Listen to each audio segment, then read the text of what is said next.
You're watching or listening to Strangers in Space, and in this edition, we are going to be talking about, once again, the war between the land and the sea, so you don't have to. Hi, I'm JR. Hello, I'm Ben. And I'm Steve. Hello. And so we've got different people here than the people who were on the review episodes because I wanted to kind of do a sort of rounding up retrospective episode at the end and get some different thoughts on it from the ones that we'd had. Because, me, John, and Matt, we reviewed each of the weeks as they went out. And so I guess it became, I did the first one. yeah, you did, but then you weren't Yeah, able to come that's back. fine. And I was going to say, I bet our conversations got a bit samey by the end. So now I want to hear different voices and find out what Steve thought at the end of it all. But also, this final episode of The War Between the Land and the Sea marks the end of the Disney deal. Mm. And it also kind of marks the coming of the end of RTD2. Because although he's been asked back and sort of pressured back to write one more episode to kind of, work out what the hell was going on with Billy Piper at the end of that, and somehow, find something to put in on the screens in 2026 so that the entire year doesn't go barren of Doctor Who before they find out who's going to be making the next series. I think this would have been it for RTD2 for a while. This would have been the last thing that he did because he had jumped ship. He basically told Doctor Who magazine he jumped ship, really, hadn't he? So this would have been the end of it. So before we talk about the war between the land and the sea, I mean, I'll ask this of Steve too, although I've got slightly more of an idea. But Ben, you've not been around for a while. What have your feelings been about the sort of shooting Gatwa era, the whole sort of RTD2 thing? About was it worth him coming back? Was it a good idea for him to come Yeah. back? And did it work out? Uh, what a huge question. Well, I can only speak from personal well, this taste. is what I'm asking. Um, I I was so excited in the build up to the 60th anniversary. I thought him coming back was going to be great. It was going to be like 2005, 2006, 7 all over again. It was going to be that. Like Doctor Who, I love very much, but culturally, I think it had its peak with the first RTD era. Um, or maybe I was just more aware of it at that time. I actually worked in a Doctor Who toy shop, so I was on the front Right. lines of seeing the vast amounts of merchandise that were coming out from that first iteration of the show coming back. So for him to come back again, I because I love him generally as a dramatist as well as a patron of Doctor Who, I was so excited. Not to shit on Stephen Moffat or Chris Chibnall at all, because I did love those eras. I thought this was going to be the 60th anniversary was not going to be a countdown till the end of Doctor Who. I thought it was going to be wow. There's going to be more life, more cultural life, more exciting storytelling that's come out of this at 60th anniversary. Generally, most things celebrating that birthday or anniversary are winding down. Um, You thought he was going to in put the zhuzh back into Doctor Who, in other words, Yeah, well, basically. not put it back in because I don't think it had ever lost it, but I think it felt good when RTD1 happened. That as a Doctor Who fan, you counted yourself within a broad and mass enjoyment across the country. It wasn't just Yeah. it wasn't just uh, something that was niche, something that was geeky. And I thought we were going to get that again, and then we didn't get that again and a lot of the storytelling felt simplistic to insulting. Um, Yeah. and I felt it got better with its second season, but I just felt slightly like, oh, this, am I drifting away from it? This isn't for me. Oh, wow. I love all of it, but maybe not this. Oh, wow. Yeah, and I'm still trying to work out why that is. Do you know what, though? You didn't. if I remember rightly, you weren't very impressed with the Chris Chibnall era when it was on, but when you rewatched it for the podcast, you found a lot more to enjoy in it. Is that right? Yeah, no, I'm a firm believer that a lot of people who are irked by something that they like or previously liked, um, are doing so because it doesn't exist in their life in the way when they first Yeah, encountered yeah, it. They don't. But you know, I think a lot of people who don't like Star Trek now, don't like Star Trek simply because it's not on television anymore. It's streaming, and it's not, shared with family members or friends like they may have originally fallen in love with the thing. I think you could say that with a lot of different sci-fi. yeah. And now certainly people watch things on streaming more critically because they feel like they have to have a very immediate opinion about it. And I think it's the same with Doctor Who. I didn't have the opportunity to sit down week on week enjoying the Chris Chibnall era in the way that I would have been able to with previous eras, and certainly wanted to. So, you know, it's Doctor Who suddenly becomes this thing that you stumble in from the drinks after work, or whatever you're doing, and you watch it kind of half and half on iPlayer at the end of the day, and you kind of take a sense away with you, but it's not there. You're not living it and loving it as is, it's not appointment television. It could be the same for the Shooty Gatwa era. Certainly, I have other responsibilities. I've got a job. There's a lot of things that keep me away from the television at, say, 7 o'clock. So, So, is my criticism of it simply because I just can't get at it in the way that I was able to get at the stuff when I really loved it, you know? and I guess then finally, I just want to know, I guess, was your anticipation for the war between the land and the sea pretty low then? Or actually, did you think it might Yeah. be a tonic at the end? No, it was pretty low because I wasn't expecting, and in the end, we didn't get any major changing of the Doctor Who fictional landscape. I knew because it was a spin-off and it had a responsibility to largely put the toys all back in the box because the parent show would suffer if something very definitely strange or different or new was attempted with that kind of fictional universe. So I presumed we were going to get a lot of sound and fury signifying nothing. And that's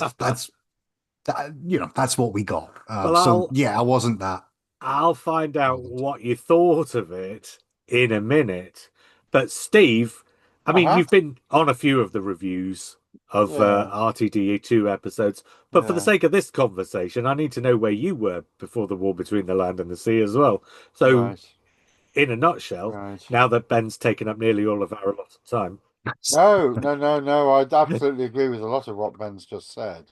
That I was very excited when it was announced that Russell was coming back. I mean, it was actually on my birthday when it was announced he was coming back, and I was saying this is the second best birthday present I've ever had, because the first best birthday present I ever had was in 2003 when it was announced Doctor Who was coming back. So, which was on the night of my birthday. So, oh, yeah, I didn't I was. realize both announcements took place on the same date. Well, one was late night the 25th, which is my birthday. That's in 2005. And the next one was solidly during the 25th. Yeah, yeah. Right. Yeah, I wonder if that was what is deliberate. I that? hadn't noticed. No, it's not, I've not seen it commented on before, and it's probably only because of the coincidence of it being my birthday that did I Yeah. notice it at all. Um, well, look, I think it was going to be the greatest thing ever, and it was going to be the return to Doctor Who being brilliant again, and it didn't quite work out that way at all, did it? I think the problem was that I think what RTD needed his second time around was a bit of a vision for what he wanted to do with Doctor Who. And it didn't seem to be there. He didn't seem to know why he was coming back, other than why not. Which isn't it's not right, is it? I mean, it's uh, there should have been a plan. There should have been a what he wanted to do with it. There should have been, and it just seemed to be jumping from one thing to another, never really settled down. Um, I I think do. Mm. I was going I to say, I think think he wanted to get more politics in, yeah, but he brought the politics in, not actually in the show, and I've no problem with bringing politics into yeah, Doctor yeah, Who. Well, as long as it's not the wrong sort of politics, obviously. But which it hasn't been. yeah. But he's brought it in silly things, like in little interviews after shows, where he made points that we didn't need spelt out and hit over the head with a hammer. I think I mean there was that the podcast that Marina Hyde did recently, where she, back in the last year, where she said that the biggest problem was that they cast the wrong person as the Doctor, and I couldn't agree more with that. And that's not any criticism of Ncuti Gatwa as an actor, because I think he's a smashing actor, but he wasn't available most of the time. And he didn't seem to be committed to the show, didn't seem to be that bothered. It's he's clearly a superb actor, but he was the wrong actor for Doctor Who at that time. So that was a bit of a letdown. Um, so was I expecting more from the war against the between the land and the sea? Uh, I thought the casting was disappointing, to be honest. Not because again, Russell Tovey is a bad actor, because he's not. He's clearly an excellent actor, but he's an actor we've seen again and again and again and again. Not just in Doctor Who, but in other things as well. He's one of those faces who forever keeps turning up, and it would have been lovely to see somebody new, somebody different, somebody who's got something new to offer. Gugu Mbatha-Raw, brilliant actress. Utterly wasted when you put her in a fish costume. Right, you're getting into review territory here, Yes, I Steve. So am. I let's am. take Yeah, a yeah, step back yeah. and Fair put the enough. damn boxes down, because whatever you're doing is I'm very fiddling, aren't distracting. I? I'm Yes. fiddling. All right. Is this a commentary on how much you enjoyed the war between the land and the sea that you're fiddling this much? Sorry, stop fiddling. I'm coming back to Ben then. So, Ben, just in a nutshell, without going into too much depth, and given that we've seen all 5 episodes, so this is for the whole story, did you enjoy the war between the land and the sea? Did I? Yeah, I mean, listen, yes, I did. The majority of it was hugely compelling. Um, and I've spent a lot of time thinking about it, and it's gotten bleaker and bleaker and bleaker the more I've thought about it, which we'll unpack later on. But broadly, did I enjoy it? Certainly when I watched it, and I watched it over 2 nights, because I'm in Ireland. I can't get the BBC. It's got to be some creative computer work in order to get hold of iPlayer. Right. So when I had the opportunity to do it, I just went at it over 2 nights. Um, so broadly, I enjoyed it. I certainly broadly enjoyed it. Yeah. But my takeaway of it is it's one of the most bleak pieces of Doctor Who I've ever seen. Apart from maybe Torchwood Children of Earth. No, Space this is babies. worse. This You think is this is this is worse? this is worse. Yeah. Space babies. Oh, that's bleak. That's bleak in a different way. That's Actually, I suppose Torchwood Children of Earth, the bleakness comes from outside. And here, it's a lot of this is just like a reflection of humanity, isn't it? there's a lot. I think Children of Earth is more. I don't know if heightened is the right word, but the stealing away of children. It's part of Baddie's modus operandi all the way back It's a to the fairy tale Grimm's trope. fairy tales. Yes, Yeah, exactly. yeah. Yeah. Whereas there are so many, I think, not just plot points, but ideas and attitudes and behaviors and uh, where the ending leaves us is very bleak, of which we'll discuss more. Like, because I could go on at length, and I could. Yeah, yeah. Steve, then, Yeah, you were in about the same place as I was, give or take, on those first yeah, 2 episodes on the yeah, first week, I think. In other words, we're a bit nonplussed by it. I think we both said that we kind of basically enjoyed it, yeah, yeah. but we're a bit nonplussed by the substance of it, Yeah, well, I I was think. waiting to see where it went, and And, and that it could be brilliant or dreadful.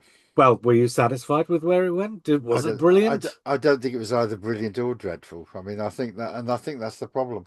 Um, Yeah, Ben used the word compelling, and I think that's exactly what I would say it wasn't. I think I, I've had a lot of people have said it's better than any Doctor Who we've had in the last couple of years. Um, I think that is an arguable proposition, although I think there have been some Doctor Who episodes in the last couple of years that have been absolutely excellent. Despite, Yeah, yeah, there have been some excellent episodes, and I don't think this quite lives up to the standard of the best of them. I don't think it quite lives up to however many yards it was in that episode, or 73. 73, that's the one. Or the other one without Shooty this year, where with the Lucky bad day. boyfriend. Lucky day. You see, I'm no good at the See, titles. the reality war, the last Mm, episode mm, of the Shooter Gatwa run, mm, the one that had to be substantially rewritten, right? I mm. found that utterly compelling because it had to be substantially rewritten. I found it so much less predictable than RTD things usually are. Usually with RTD, within the first 3 minutes, you can pretty much guess where it's going to end up. But with that, I had no idea where it was going to go. Compelling in the way that a car crash is. Yes, but I don't mind that because Oh, all right. I think as long as television absolutely got you on the edge of your seat, I don't mind that it's a car crash. Well, I don't think the war between the land and the sea was that.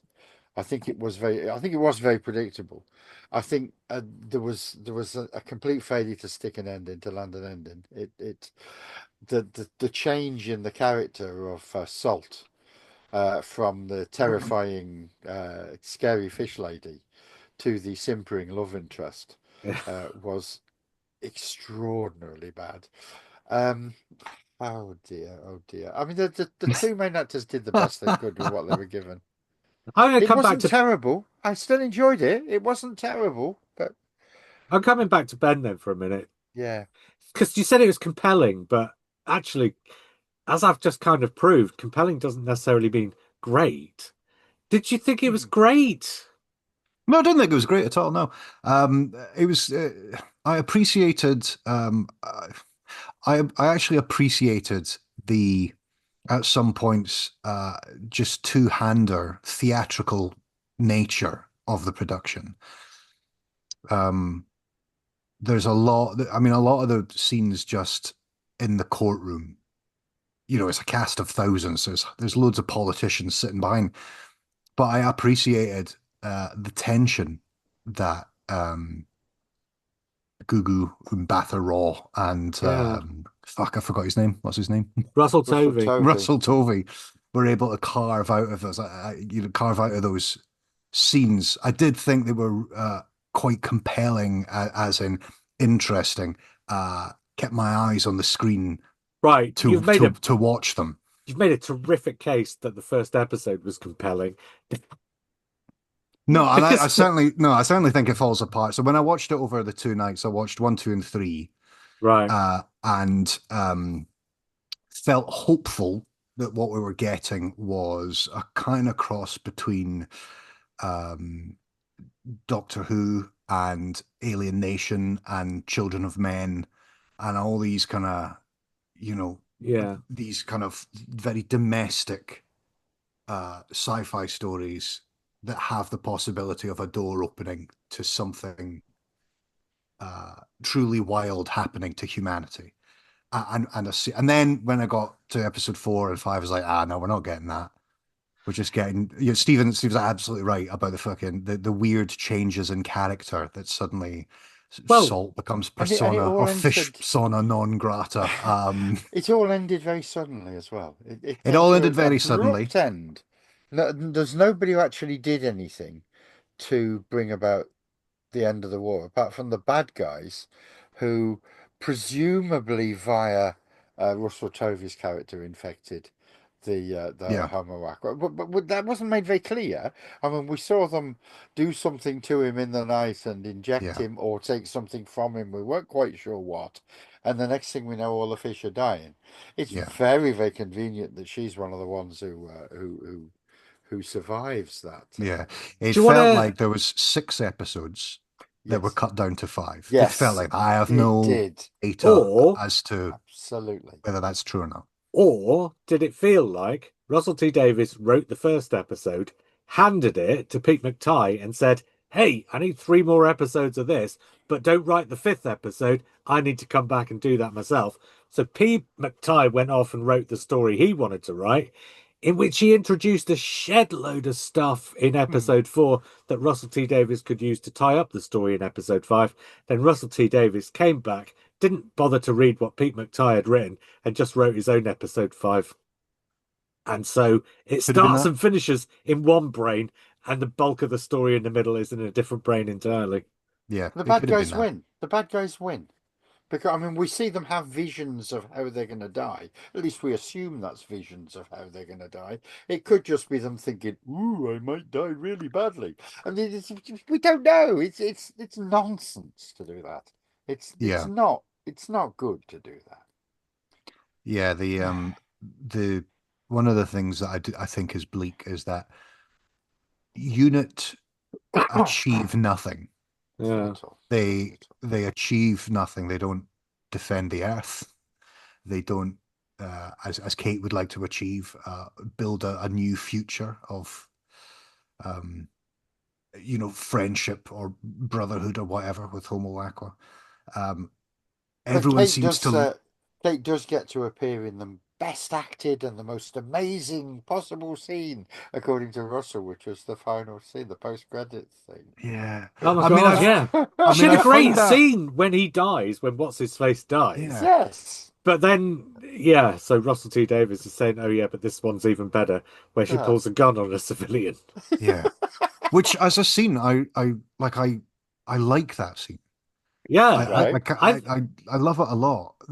But again, going back to the bleakness is that, presumably, like I don't know how long this covers in terms of time within the fiction, but it's being broadcast on the television. There's not a person on earth who doesn't have access to media who would not be aware of the negotiation and the demands and the tensions and the danger that comes with Homo Aqua talking to humanity. And the guy is running along a beach and then chucks a bottle. It's a plastic bottle. yeah, yeah. And it's Did the plastic not rain out of the sky just a few weeks earlier or well, yeah, whatever? exactly. And it's supposed to be They that cleared it up humans really don't quickly. learn. Like they just like the humans in real life and humans in the fiction just do not and will not learn at all. There's Yeah. nothing. I mean, like Kate is obviously driven to hysterically like point a gun at this guy, but there's nothing that within that character that suggests that he has even begun to register the But events, the but world-shattering events of the last no, couple of weeks. all that plastic that was dumped on the earth, with remarkable efficiency, they seem to have cleared it all away Oh again. yeah. But And it how? wasn't What have just they done? plastic. It Oh, wasn't just plastic. It was it like was an old ship. Titanics and so Yeah, on. It was the like Titanic. But shipwrecks. what have they done? Have they burnt it all? Have they burnt all this plastic and put Yeah. it into the atmosphere? Or have they just chucked it back in the sea and said, "No, you have that." Yeah, Well, they yeah, maybe do now because all the sea devils are all Well, in the Mariana Trench or wherever it might is. as well. Might yeah, as well. In fact, put it all in the Titanic and push that back in the sea.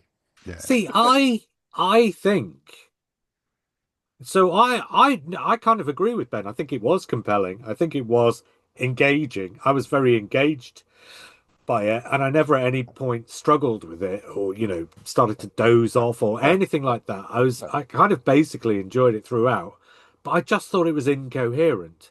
And I think yeah, the incoherency comes from the fact that there were lots of great ideas, but the storytellers didn't seem to want to thread those ideas together to make a story out of those ideas. So it kept going off and doing different things instead. I mean, for example, and I brought this up on the review, so people will probably have heard me say this before, but at the start of the fifth episode, there's this great big long sequence about how everything's ramping up and how it's all coming to a head. And then all of a sudden, I mean, right in the middle of this sequence, you just go off and spend like 10 minutes or something with Russell Tovey trying to find his lost love. And I'm thinking, yeah, maybe intercut between the two, but we don't need to ramp things up to this degree and then just forget about it altogether. It's like the story forgot what the story was because it wanted to go off and tell a different story for a bit. It didn't thread those things together and make a coherent story out of it. No, it didn't. It was incredibly disappointing. Incredibly, the final two episodes, um, because it suddenly became this fairly, pardon the pun, wet love affair that I just simply didn't care about. Particularly because the two characters they seem to have changed. Again, Stephen's right about this. Salt suddenly become this kind of tepid, scared, hiding out from her own people.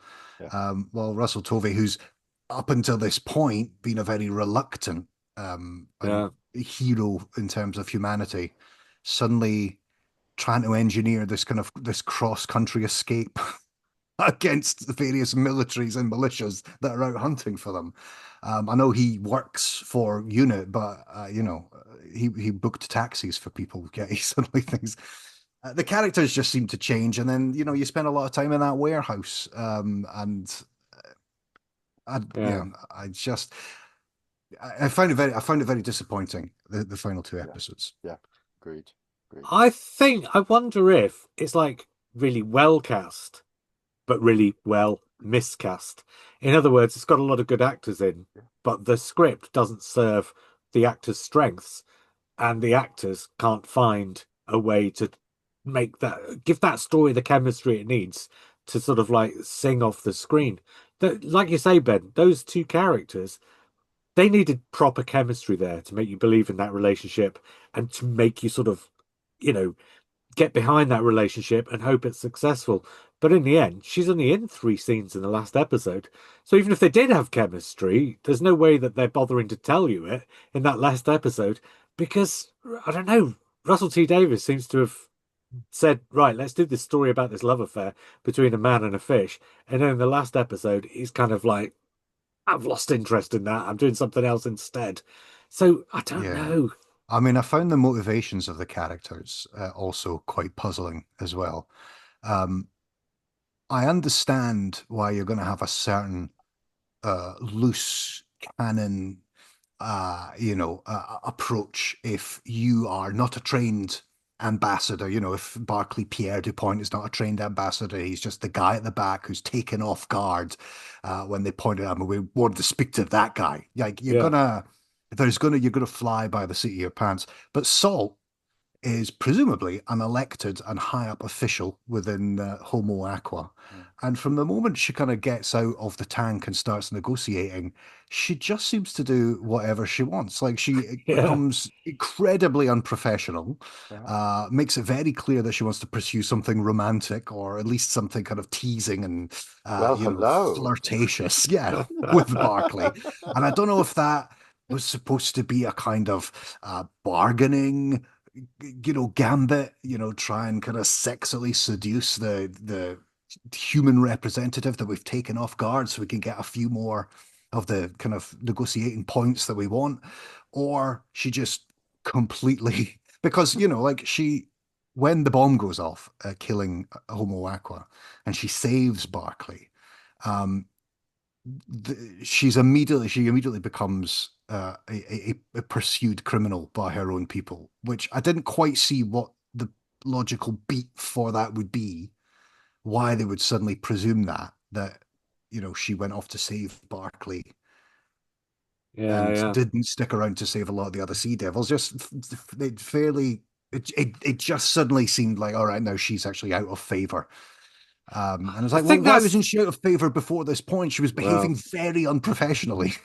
yeah, yeah, yeah. I mean, clearly that's just in order to throw the two characters together so they can cop off with each other. Yeah, I know, but It just, yeah, if this was it's not something that grown-up storytelling, is it? No. it's not. It seemed like it had been there was some element of push for that to happen, and we just had to accept that it seems a bit weird because they're fish. Yeah. That we have Or to Yeah. accept that because we don't Yeah. really know these characters, or these people. aquatic reptiles. I couldn't get a handle on the sort of hierarchy and the sort of No. interspecies mingling that goes on under the sea. Why the fish? So they are reptiles, Well, the sea aquatic devils were reptiles, the always sea reptiles. Yeah. devils, Yeah. They were like turtles. but and so the Sea Devils still are, presumably something like that. But the Homo Aqua, her Salt and what's it called, Tide or Flood or whatever his name is. Tide, yeah. Yeah, they're not. They're Named something after the else. washing powder. Yeah, and then you've got the fish guards who are actually fish. I Yeah. don't get why all these species would be behaving like this. Yeah. We wouldn't arm a bunch of cows with a bunch of spears and send them out to do our dirty work, would we? That's not how it works. So why they're doing this with fish, I don't quite get it. I just But we do have a tradition of that, don't we? I mean, there's no way that the mighty Titan is the same species as the guys who man the terrorfish in Stingray. oh Mm. right. You're saying this is on a level with Stingray? I think this is a spin-off of Stingray, actually. Yeah, So maybe. I think if we'd discovered a little bit more about Homo Aqua, we would have found the mighty Titan being behind all Do you of think this. it's do you think it's done well with a sort of non-Doctor Who audience? Who can tell? I I've mean, not heard have anyone you talk any? about it. I've not heard So anyone I talk. so I I was in a so I'm in a Doctor Who, obviously, the group chat with you guys. Yeah. And I had to mute a few of the Doctor Who group chats because I didn't want to know any spoilers, having Oh, okay. not watching this. Um and I thought I was okay, I'm gonna do that. I'm not gonna not be on social media. I need to as part of the job that I do. Uh and I thought, right, I'm probably inevitably going to come over a spoiler or a review or someone disgruntled about something. I'm in Ian Levine's Facebook fan group, for goodness sake. Of course, I saw nothing. I saw no spoilers. I saw nobody chatting about it. I didn't see any either fan or news outlet posting anything about it. Nothing. I was not off social media uh, in any different to I normally am, and I saw nothing. It was like it didn't exist after it had been broadcast. And I don't know if that was Yeah. anything to do because it was like a couple of days before Christmas and nobody cared. I think that's But very important, and I think that is a lot of what explains the drop off in the viewing figures. That it was coming up to Christmas and people had other things they needed to do. Well, I think there's something else as well, which is the Strictly factor. So these were being broadcast not immediately after, but fairly soon after the Strictly results, weren't they? Yeah, On Sunday evenings. So the first 2 weeks, which were 2 episodes each, were coming fairly soon after Strictly. And this is Sunday nights. And I think Sunday night is the one night we know where people tend to put the telly on and then just leave it because they're kind of just vegetating before they've got to get ready for work the next day or whatever. And there's something really weird and interesting happens with the viewing figures. So I've got them in front of me because as we record this, the last 7 day viewing figure for the fifth episode has come out today. So the first week, the first episode, the one that's on before 9 o'clock, basically, gets 4.33 million people. But the second episode that's on immediately afterwards drops to 3.5. So right there, you've lost well over 500,000 viewers, nearly 750,000 viewers, really. And then in the second week, it picks up roughly where the second episode from the previous week was. So, like, well over 500,000 down. And again, loses 500,000. And then in the third week, it comes in below even the second of those episodes. Now, this happens a lot. The series will start relatively strong and tail off a bit, but this is over just 3 weeks. And there's a big drop off between the first and second episodes, both of the 2 weeks where they showed two back to back. And the weird thing is, there's no more catch up on the second episode than there was on the first. So it's not people saying, "Oh, I'll watch the first one tonight and the second one tomorrow." The people who watched the first one didn't bother with the second one. But some of those people watched the first one again the following week, which leads me to think people just left the telly on after Strictly, were in the room when the War Between was going on, weren't engaged enough with it to carry on watching after 9 o'clock when they put on some quiz thing on ITV or something, whatever. Did the same again the following week, and then on the third week, when there wasn't any Strictly to lead in, they weren't even on the BBC in the first place, and so the final week's got the lowest viewing figure. So yeah, what you've said about you didn't see any engagement online, that's amongst Doctor Who fans.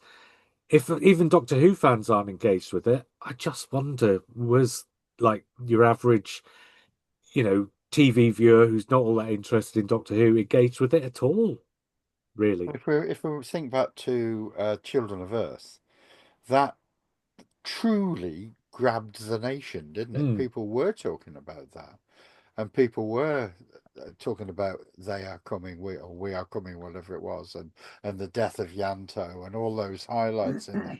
People were really talking about that. Nothing, nothing this time. Nothing, Yeah, weird. nothing at all. Although, so the Children of Earth was stripped across 5 nights, and Yeah. I don't think it's just that because I think there were strong enough story threads there that drew people in regardless, and that conversation would have happened if it had been across 5 consecutive weeks or whatever. Here, I think this Sunday night thing, I don't know, it feels like the BBC threw it away. Yeah, absolutely. But on a Sunday night and before Christmas. Yeah, Sunday night is a good night I for don't a agree casual with that. audience No, if you yeah, can put something on there that appeals to that casual audience. yeah. Because, that Sunday night audience are the people who like Antiques Roadshow and Countryfile. But they're not people who are going to be watching fish and humans belting hell out of each other, are they? No. They might See, watch a I think cozy that, crime thing, but or the Jodie Whittaker era of Doctor Who. I know it's much maligned, but I think the Jodie Whittaker era of Doctor Who is basically aimed at that audience. Not exclusively, but I think does a better job of aiming for that audience. I don't think this was made for Sunday nights in no, mind at all. no. And so when it's put on Sunday night, I don't think it finds. I mean, it gets okay viewing figures. Its average across the 5 episodes is 3.57 million, whereas the two Shooty Gatwa series, the first average 3.97 and the second one averaged 3.23. So it's up on series two a bit, but then that's across 8 episodes and this was only five. So probably pound for pound, it's roughly what the second Shooty Gatwa era season was getting. But that's not showing a big pickup because this is showing on Sunday nights in the autumn when it's dark outside and people aren't going down the nightclub or whatever. People aren't going out, going to see a band or whatever on a Sunday night. This should have been getting better viewing figures than it did, I think. People were thinking ahead to Christmas, though, weren't they? Well, At that exactly. time. That's two. I mean, that last episode makes the Christmas New Year double issue of the Radio Times. It was that close to Christmas. It's throwing it away. It's getting it out of the way so the Christmas dross can kick in, and it really was dross this year. And this didn't even make that. It didn't even make that lineup of televisual treasures. No. I mean, I know the viewing figures aren't the be all and end all because, these days there's so much catch up goes on. Yeah, yeah. And the BBC are advertising it just before we came on. There was an advert on BBC One just Yes, before the 6 o'clock news, I think, for the. they've been doing that a lot since for the iPlayer. And they seem to It's be how they do advertising it it these more. days. Yeah. Yeah, they seem to be advertising it more now than they were when they were broadcasting it. I think that's basically how the BBC works now. They publish something and then advertise it a lot after the fact because it's there to be watched. Yeah, yeah. So that Okay. makes sense to me. But I just don't know how many people will actually be doing that because you're only picking up dregs at that point, aren't you? Yeah, yeah. It's a weird thing. It wasn't look, it wasn't dreadful. It wasn't dreadful, No. but it wasn't great either, and it wasn't the wonderful thing that it might have been. It wasn't. Look, Ben, it is a Doctor Who spin-off. I think there's a degree to which it doesn't. So I think there's a degree to which the production doesn't want to be a Doctor Who spin-off, but wants to be seen by people as something distinct and in its own right. But then the script keeps bringing the Doctor up. So it's like it wants to have its cake and eat it, or else it wants to throw its cake away and completely ignore it. I can't work out which. But I don't know. As a Doctor Who spin-off, do you think this is sort of like coherent as a Doctor Who spin-off, even? Um, I think it's pointless as a Doctor Who spin-off. Um, it actually doesn't do anything different than any of the other Silurian or Sea Devil stories have done in the main show. Um, the Doctor Who and the Silurians, the Sea Devils, Warriors of the Deep, they all end with some tremendous cruelty by humanity to destroy Yeah, uh yeah. to destroy whatever fish, reptile, whatever. Um, the only time that's kind of different is when we get into the new series. The Hungry Earth, they just kind of go to sleep again for a wee bit. Um, but at the end, it doesn't matter to the severity. It is always a reset button. And what I hoped for this is that there would be something different. But as I said earlier, it is the spin-off of a wider universe. They have a responsibility or a need to make sure everything is broadly status quo at the end. Um, could they have done that in a more interesting way? Possibly. It's disappointing that they didn't. You know, it's also disappointing that in choosing to do the same thing that they've done over and over again, which is kill off these creatures, that it was also done in such an undramatic fashion, in such a Off Mm. boring. screen. We're just told they just emerged from Yeah, the fish tank for the yeah. 17th time in a row. Just when you've murdered 90% of us, I We're hope dead you're now. happy now. And you just Yeah. go, okay. We don't even get. I mean, I'm not. I understand that there wouldn't have been in the budget provision to spend as much time under the sea as we do on the land and get a kind of fair political back and forth of what these two But you know what there blocks. would have been provision for? To build a set that they could have been in under Well, the exactly. sea. Yeah. Yeah. Yeah. But it would have been, I don't want to say nice. Nice is not the word. Nice is not nice. It's not nice to want to see characters dying off so that you really get the emotional heft of it. It would have But been rewarding to see if, it Yeah. yeah, because if that's the way the dramatically, story's finishing, that's what you want to see. dramatically rewarding of seeing these creatures succumbing in some way. Now, considering they have such exceptional technology that can blast every last piece of rubbish out of the sea and back onto our land, it surely this little disease, this man-made disease, did not get them so quickly that they couldn't that weren't inherently as part of that plot some scenes of these creatures trying to save themselves, Yeah, yeah. utilizing that technology to save themselves or exact revenge, and then finding that they couldn't for some reason. There was a whole missing uh dramatic reward there. There's There's that something more scene. fundamental about this, isn't there? There's something Yeah. more fundamental about the whole concept of this spin-off, and it's why. Why does this spin-off exist? Yes, Well, well, yes. You've got the Disney deal, which means you have got how many did we get? Did we get eight and eight, and then this? So that's 21 plus episodes two Christmas plus two Christmas specials and specials, the three things, so 23. 26 altogether, isn't it? 26, is it 20? Yes, oh yes, of course, those. 26 altogether. Okay. So I like the tenant specials. That's great. That was a nice idea for the 60th. Fine. But then you get your new doctor in place and you don't waste five of those episodes on doing something completely different. You really give us a chance to get to know that new Yeah, doctor.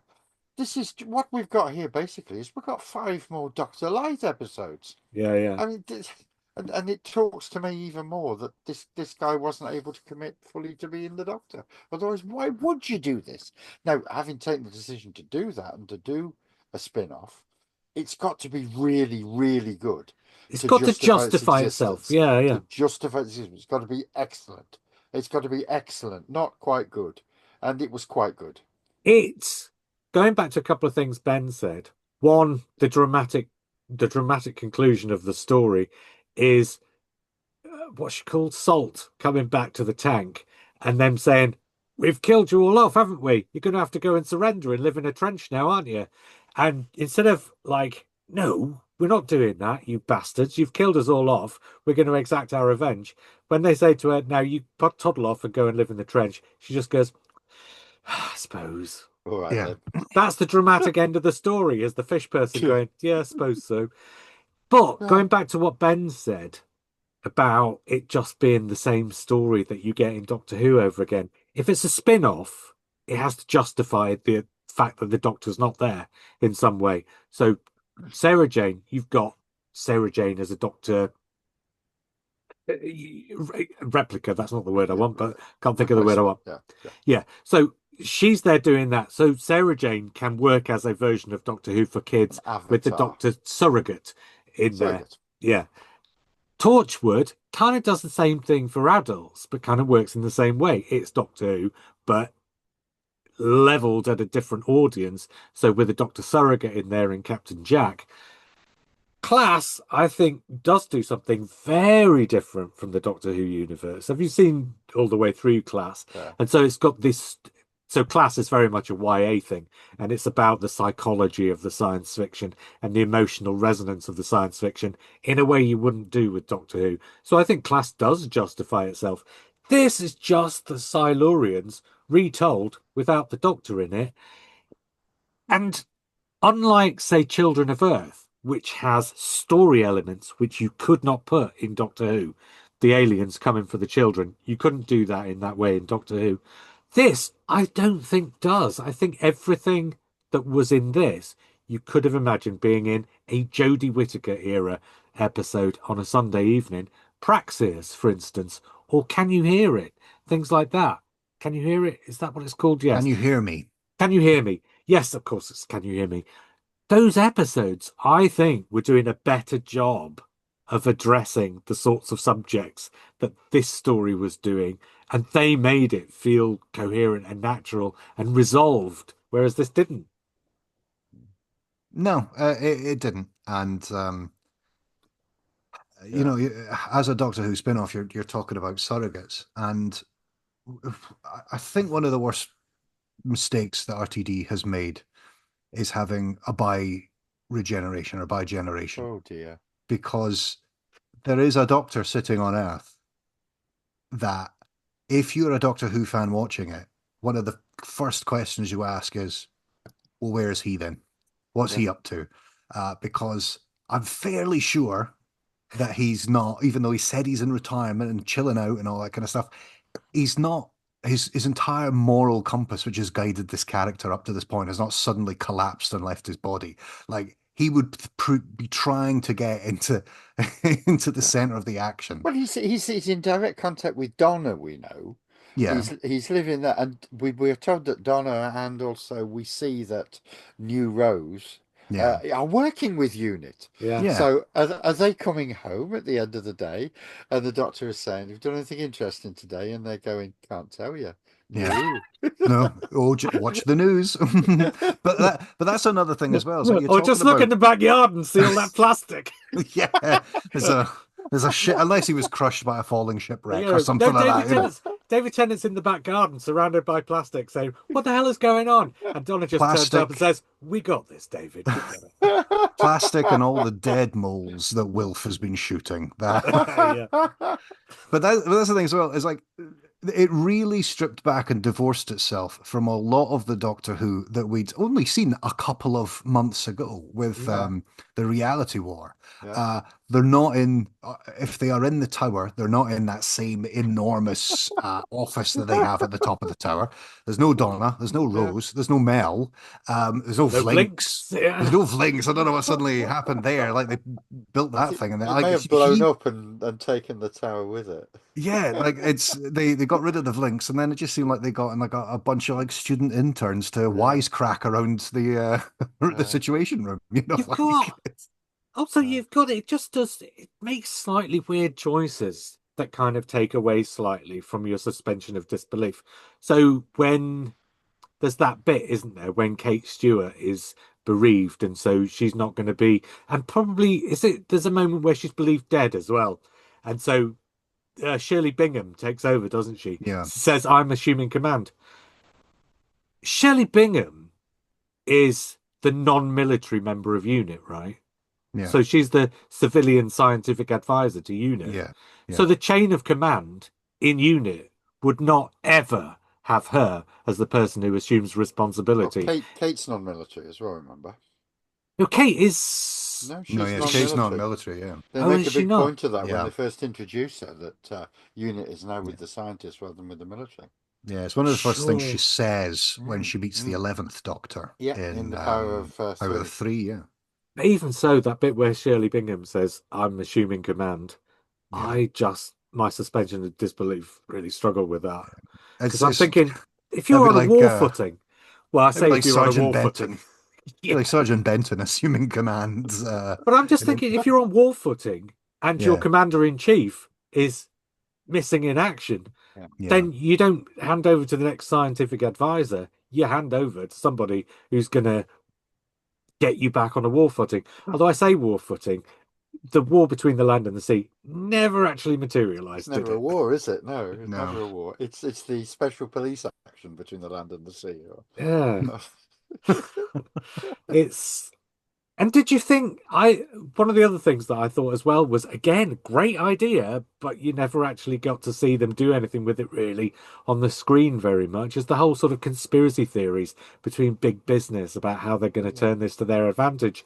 You kept having people talking about the fact that this was going on, but I don't think you ever really saw it going on, did you? Not really. It's dealt with very quickly. Well, we see the Prime Minister sending out orders to murder Neil from the office, don't we? Quite early on, in the third episode thereabouts, and that's the end of that. Really, that's the end of your conspiracy. But you've also got that French officer, haven't you, who gets caught in the second episode for giving away military secrets or whatever. And then In in the return third for episode, croissant. and then in the third episode, entirely without any explanation whatsoever, she's back in the room. Yeah. Oh yeah, yeah. Well, she provided the croissant. So Oh wait, no, there is an offhanded explanation. I mean, is it Uh, the war between the Croissant and the sea? yeah. So yeah, yeah. Go on, Ben, sorry. No, no, no. I mean, there is. It's just kind of thrown away where somebody said, "Oh, there's like the French are complaining. Why is their ambassador being barred?"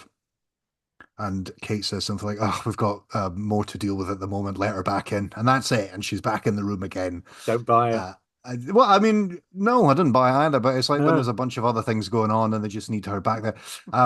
You're right yeah. about the conspiracy theory thing. Is that they release a deep fake of Salt saying we wrecked Oh, yeah. everything, but there's Yeah, no yeah. culpable. I mean, we obviously know who did it, but we kind of the conspirators seem one of the conspirators just seem to be three or four people round a table Yeah. badgering a prime minister. Yes. They don't ever seem like there was again that kind of plot reward. We never get to see the shady empire that they are representatives of that make the murdering of 90% of Homa Aqua like a reality, something that use it as foreshadowing for some terrible human cruelty that's going to Yeah. happen in the fifth episode. It's not set up that you see that these people who are trying to represent big business, the most evil they come across is quaffing wine and cheese around his gaff. Les Français encore, hein? Yeah. Like, but you never see him like on the phone going, make it happen or something like that. It's not like it's Kill supposed to him. be like those scenes like in the X-Files where, like you understand this conspiracy runs deep just because of ominous phone calls or shadowy figures. It doesn't have to be like And huge Camembert. four-page scenes. Yeah. Like, Yeah. It just doesn't, again, it's like, yeah.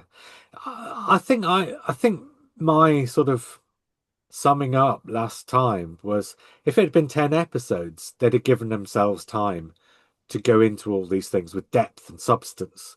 Mm. But at 5 episodes, they needed to cut some of this stuff so that they could devote the time to other things. But they don't. And it just felt like a halfway house where lots of great ideas weren't given enough weight to actually mean anything. There's been And a fair bit cut by the look of it, though. I know we were talking about the whatever they'd done to Barclay, where but I they don't think they wrote it in the first place because why would they cut it? Because it didn't need to be it five wasn't clear what they'd done. 45s. It It it could have been wasn't five clear. 60s. Yeah, Yeah, it should have been absolutely, 5 60-minute episodes. It would have been absolutely. much better for it, I think. Yeah, yeah. But I I mean, just, I think there was not enough development of some things and too much of other yeah, stuff. Mm. Like I felt it's, like I sat in that diving bell for the whole fucking 5 hours that it was going to take them to descend. Like it was just. couldn't they have shortened scenes like that? As nice it was as to get to understand and meet the humans that were going to be representatives in this Well, the truth, dialogue. yeah, you But that do. was it. You That was the spent, first time we met them, wasn't Yes, yeah, it? it was. Yeah, you I mean, I So spent you guess can it half an was. immediately hour. say he's a bad un, Yeah. she's going to get killed, he can act, and then But the that rest is of the it. entirety of everything you learn about their characters Yeah, Yeah. in yeah, that yeah, entire episode. yeah, You spend yeah. all this time with them, and all you can genuinely say about any of them is he's a wrong un and she's going to get killed. And he brings out his bomb in the shape of a globe, Yeah. which so very nearly has a wick coming out the top of it in the fizzing. Yeah, Oh, I it wonder is. what he's got there then. It's like something out of Looney Tunes, isn't it? Yeah, Yes. it really is. I did nobody think, oh, he's brought this bomb-shaped device with him. I wonder what it is. Clearly not. Yeah. Did nobody check? Like that's that. Like I mean, because some of the characters are definitely goodies. Did they? Mm, What was Yeah, the? Was there no yeah. rigorous screening process? But I like. Oh, the mm. more we talk, the Oh more I no, think no. of more and more stuff. And Yeah. we're not even at fundamental things like why was there not just a sea devil that we know? There Like was why some in the was there not? background at one point. There was a couple of recognizably sea devils at one point Oh, was there? I lurking in didn't the. clock Yeah, that. they were killed in the big explosion. Ah, right, okay. I didn't Uh, clock that at all. no, you had to look quite carefully to spot them. But I mean, yeah, you're right. We keep bringing up all the things that were wrong about this. I still enjoyed it. I don't know whether I'll ever want to watch it again, but I still enjoyed it. Yeah. And I It's a should, shame. and I've got the DVD on order or the Blu-ray on order already, Really? because Okay. of course I have it. It'll be part of the collection. Of course Yeah, I yeah. have. It's a shame Dylan wasn't able to join us. Dylan was supposed to be here, and he had to cry off at the last minute because he's a wet fart in disguise as a human being. But it's all right. He won't watch this, and if he does, damn it. No, because he's a busy ass bastard doing He's a important things, professional, a basically. Yeah. professional. So he wasn't able to join us, but from what I gather, at least after the first week, because all I know is he said he really enjoyed the first two episodes. I don't know whether he continued to enjoy it. I mean, maybe he didn't. Maybe he had the same experience as you, Ben, and maybe the rest of us as well, where it just kind of, yeah, it was going along, but it didn't Didn't get anywhere. stick the landing really. No. So maybe he'd have been in the same place, but it would have been nice to have somebody on who was unrelentingly positive so that we could take them down a peg or three, the wet fart. Do you know Ah, what? At least what we've done on this podcast is we've watched the bugger before we've told everybody that we didn't like it that much, as opposed to another podcast I could mention who told everybody it was going to be rubbish Oh, long before it was broadcast, just on the basis of, well, it was going to be. oh, to be fair to them, they enjoyed it as much as we did. They said it was enjoyable, but didn't Yeah, add I up know to they did. much. Yeah, But yeah, yeah. beforehand, they were telling us how much it was going to be rubbish. No, yes, but I think to be fair Yes. to them, they were saying that they weren't looking forward to it very much. And given where RTD2 was at that juncture, I can pretty much see where they were coming from. Yeah, I suppose. Okay, anyway. And also, one of them's in our WhatsApp thread, so mind what you Yes, say. I know, and they're good lads, and I have a lot of time for them. We love them dearly. We do indeed. Type 40, you're talking about Type 40, aren't you? No, I wasn't there. Okay. Is there anything more that either of you wants to say about this? Because I'm going to make you score it now. Yeah, fair oh enough. God. Okay. Fair enough. Yeah, I've got to Um, get my little piece of paper out now and I think the music was very evocative. I thought the direction was excellent. Yeah, There yes to there both of was those. Yeah. there was definitely set pieces which were great. I think broadly, I very much enjoyed the performances, though. Yes, I'm definitely with you, Stephen, with in that it could have been a little more creative in terms of the casting, but I don't think inherently there was anything bad. Uh, it's a little bit of a shame that we didn't see more Doctor Who unit regulars, but any element of cameo would have completely yeah, destroyed the Oh credibility yeah. that this was Oh yeah. attempting. So I'm glad they had that restraint.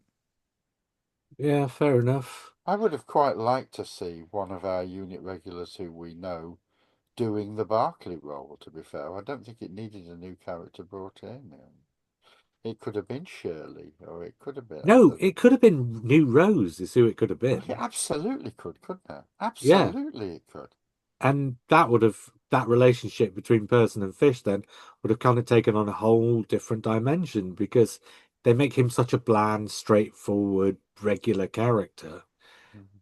I mean, maybe that was the point that they were trying to make is that a bland, regular, straightforward character can have really interesting sexual relationships. But With we've all been fish. down that kind of nightclub, right?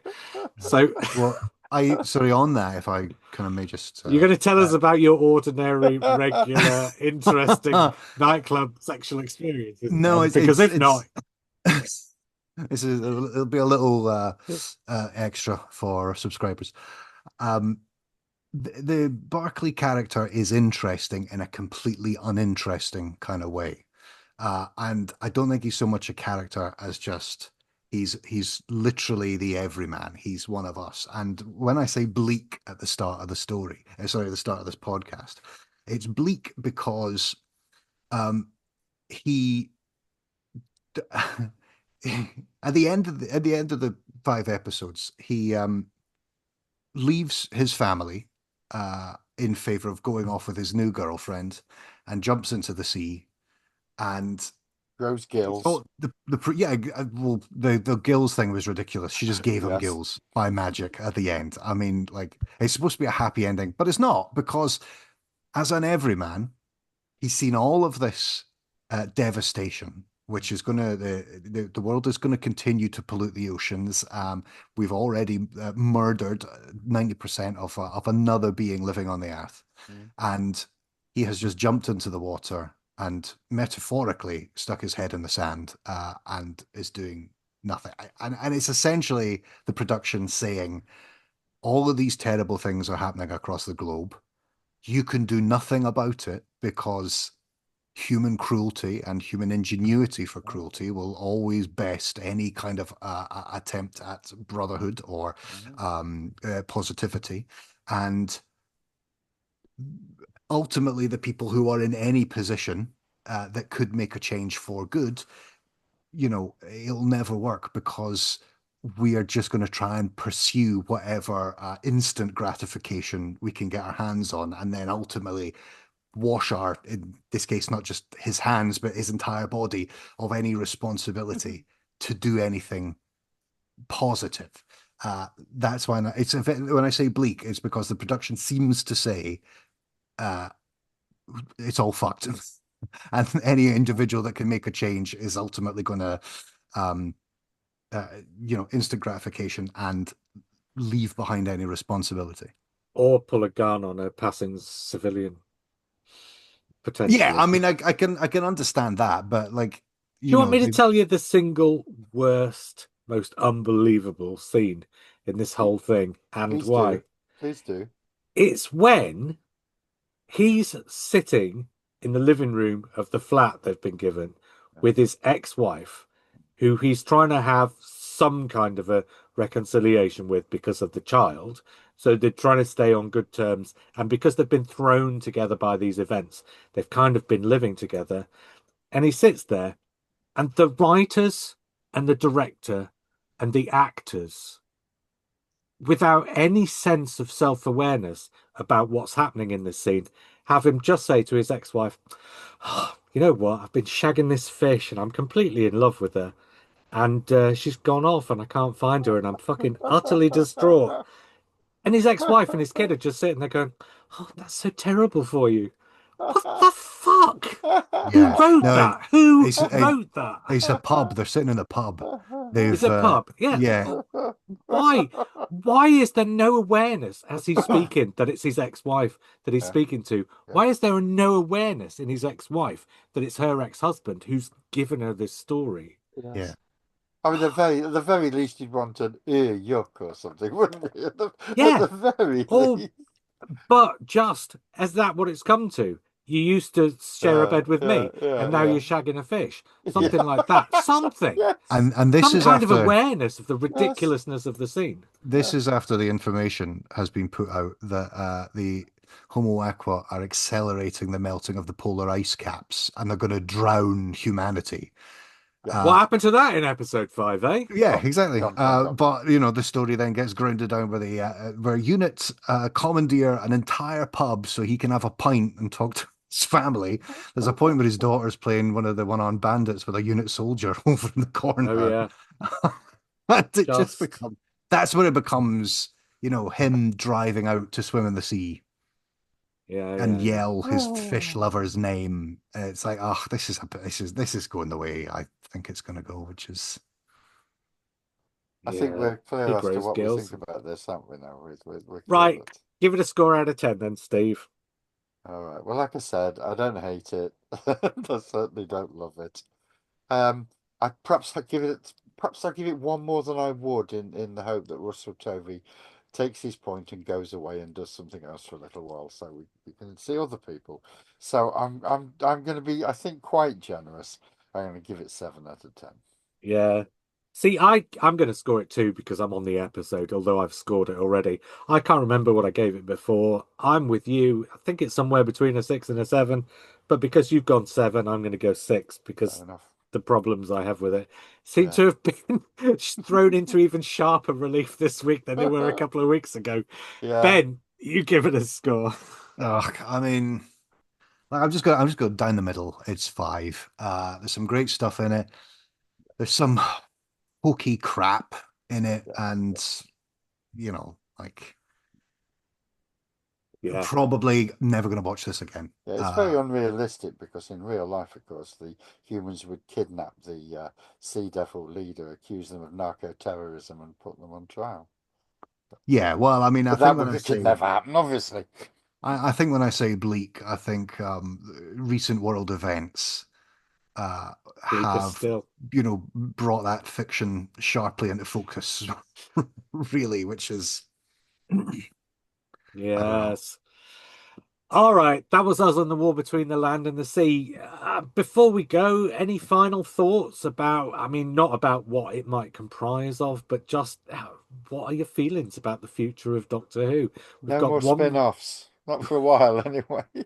Well, I mean, are you sort of, are you broadly optimistic, pessimistic, or just don't Depend. know, slightly afraid, or what? It doesn't. We don't know, do we? Because so much Yeah. depends on who is given the job of showrunner and who they cast as the Doctor. Now we. Well, and who pays for all this too? Because is it Well, that's just going to right. be, That's yeah, right. That's right. what, That's right. But of course, we saw this time. I mean, Russell T Davies is a perfectly competent showrunner. We know that because we've seen him do it. But a disastrous appointment as of the Doctor. And yes, he's a fine actor, but not the right man for the job. Ben, any Anyway, there we are. thoughts?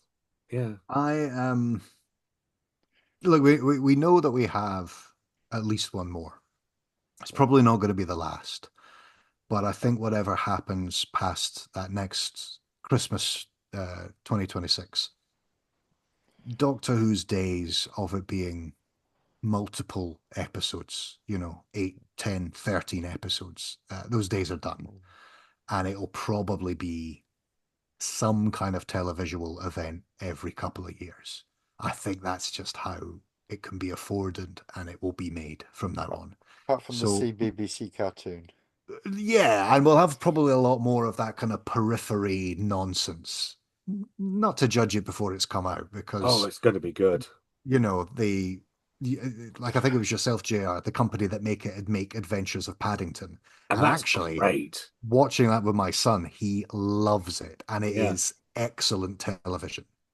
The If signs are that's how they, good. if that's what they do with it, if that's The, what they do with it. the signs are good then. Yeah. Oh, But I think but so. the Yeah. main show, I think it's going to be like catching up with an old friend uh, every now and again from now on. Maybe. But also that if that indeed is what happens, that'll be for a period. And then who knows, it might go Yeah, back to being eight yeah. episodes a year at some point in 5 or 10 years' time. Who knows? And that's okay. That's live withable because we've done it before. So long as we get a massive explosion in the number of novels, perhaps two novels a month for 11 months a year, like we had in the 90s, That's not going to happen, and is it? return to prominence for Big Finish and